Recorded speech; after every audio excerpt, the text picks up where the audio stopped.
अमित और कविता भाई बहन थे। कविता बड़ी थी, अमित छोटा था। दोनों के माता पिता का स्वर्गवास हो चुका था। कविता एक ऑफिस में काम करती थी, उसका भाई अमित कॉलेज में पढ़ता था। एक दिन अमित ने कविता से कहा, दीदी मुझे कॉलेज की फीस देनी है, मुझे कुछ रुपए चाहिए। कविता ने कहा, अभी तो मेरे पास नहीं है, कल तक मैं तुझे पैसे दे दूंगी। कविता ऑफिस से एडवांस मांगकर अमित को पैसे देती है। वह अपने भाई को अफसर बनाना चाहती थी, इसलिए वह दिन में ऑफिस में काम करती थी और शाम एक घर में काम करती थी। कुछ दिन बाद अमित की पढ़ाई पूरी हो गई। एक दिन अमित ने घर आकर कविता को बताया, दीदी मुझे बहुत बड़ी कंपनी में मैनेजर की नौकरी मिल गई, अब तुम काम करने नहीं जाओगी। यह कहकर वह जिद करने लगा। हार कर कविता मान गई और उसने काम करना छोड़ दिया। अब वह केवल घर संभालती थी। ऐसे ही समय बीत रहा था। एक दिन अमित ने कहा, दीदी मैंने कुछ रुपए जोड़ लिए हैं, अब मैं आपकी शादी करना चाहता हूँ। यह सुनकर कविता ने कहा, नहीं भाई, पहले मैं तेरी शादी करूंगी, जब घर संभालने वाली आ जाएगी तो मैं भी शादी कर लूंगी। कविता ने एक अच्छी सी लड़की देखकर अमित की शादी कर दी। अलका को भाभी के रूप में पाकर कविता बहुत खुश हो रही थी। धीरे धीरे अलका ने पूरा घर संभाल लिया। तीनों बहुत खुशी से रह रहे थे। एक दिन अलका की माँ अलका से मिलने आई। उन्हें कविता शुरू से ही पसंद नहीं थी।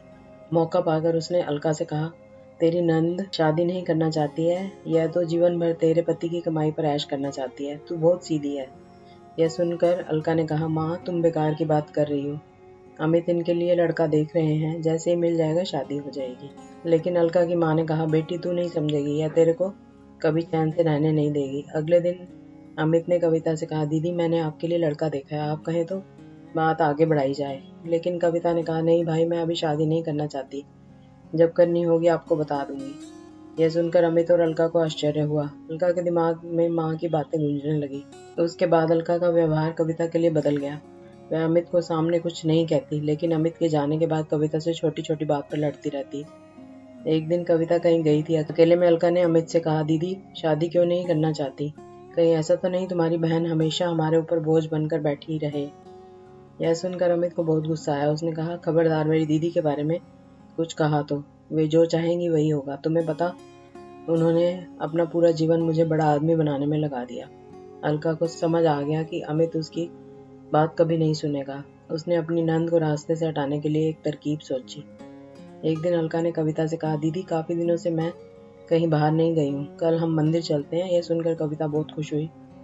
अगले दिन दोनों मंदिर में पहुंच जाती हैं। मंदिर में पूजा करने के बाद अलका कविता को प्रसाद देती है। उसने प्रसाद में कुछ मिला रखा था। प्रसाद खाकर कविता बेहोश हो जाती है। अलका उसे छोड़कर घर वापस आ जाती है। उसे लगता है जहर मिले प्रसाद से कुछ देर में कविता मर जाएगी।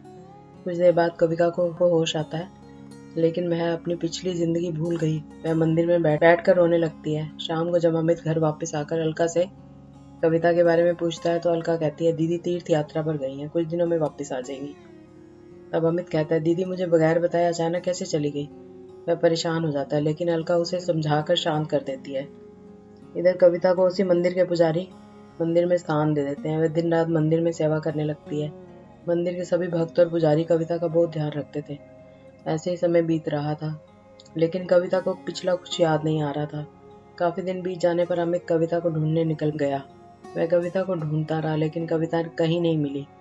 एक दिन वह थक कर उसी मंदिर में एक पेड़ के नीचे बैठा था। तभी वहां कविता आई। उसने कहा, भैया मंदिर में भंडारा शुरू हो रहा है, आप भी बैठकर भोजन कर लीजिए। कविता की आवाज सुनकर अमित चौंक गया। कविता को देखकर वह रोने लगा। तब कविता ने कहा, भैया आप क्यों रो रहे हो। तभी वहां पुजारी बाबा आ गए। उन्होंने अमित से पूछा तो अमित ने कविता के बारे में बताया। पुजारी बाबा ने कहा, ये लड़की यहाँ बेहोश मिली थी, होश आया तो उसे कुछ याद नहीं था। अच्छा हुआ तुम मिल गए, इसे अपने घर ले जाओ, भगवान ने चाहा तो वहां जाकर इसकी याददाश्त वापस आ जाएगी।